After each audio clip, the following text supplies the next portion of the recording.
నా ఛానల్ అసలు ఎందుకు చూడాలి అనే క్వశ్చన్ కనుక మీకు వస్తే నేను సింపుల్ ఆన్సర్ అండి.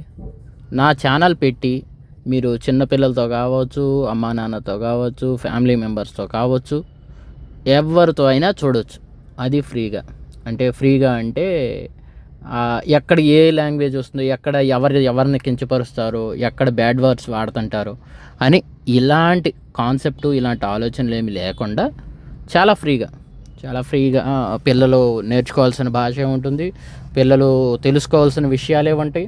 పిల్లలు ఇంకా పెద్దోళ్ళకి కానీ హైదరాబాద్ గురించి అయితే మాత్రం A to Z ఎక్స్ప్లెనేషన్ ఉంటుంది.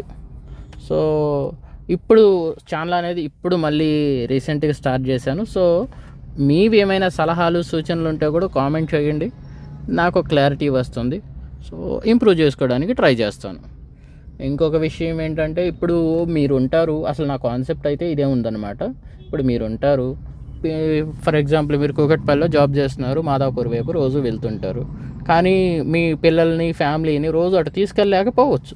సో అప్పుడు ఏం చేస్తారంటే, నా ఛానల్ స్టార్ట్ చేసేసి ఇదిగో ఇది కూకట్పల్లి నుండి మాదాపూర్ వెళ్ళే రూటు, సో ఈ రూట్లోనే నేను రోజు ట్రావెల్ చేస్తుంటాను. ఎప్పుడైనా టైం ఉన్నప్పుడు నెలకో 2 నెలలకో నేను ఎప్పుడైనా తీసుకెళ్తాను. అప్పుడు మళ్ళీ మీకు అని మీరు ఈ వేలో, అంటే మీరు ఎలా అంటే ఫిజికల్గా కాకున్నా కానీ అది వర్చువల్గా అయినా మీరు వాళ్ళకి చూపించవచ్చు. సో అనే కాన్సెప్ట్లోనే నేను ఈ ఛానల్ అనేది స్టార్ట్ చేస్తున్నాను అనమాట.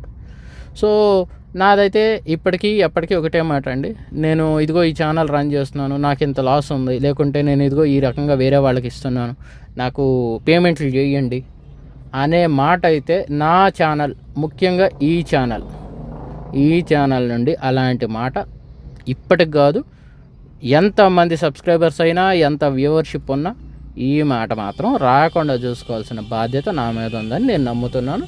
దానికి నేను కట్టుబడి ఉంటాను. మీవేమైనా సలహాలు సూచనలు ఉంటే కామెంట్ చేయండి, అవన్నీ కూడా లెక్కలోకి తీసుకుంటాను. Thank you. నా ఛానల్ అసలు ఎందుకు చూడాలి అనే క్వశ్చన్ కనుక మీకు వస్తే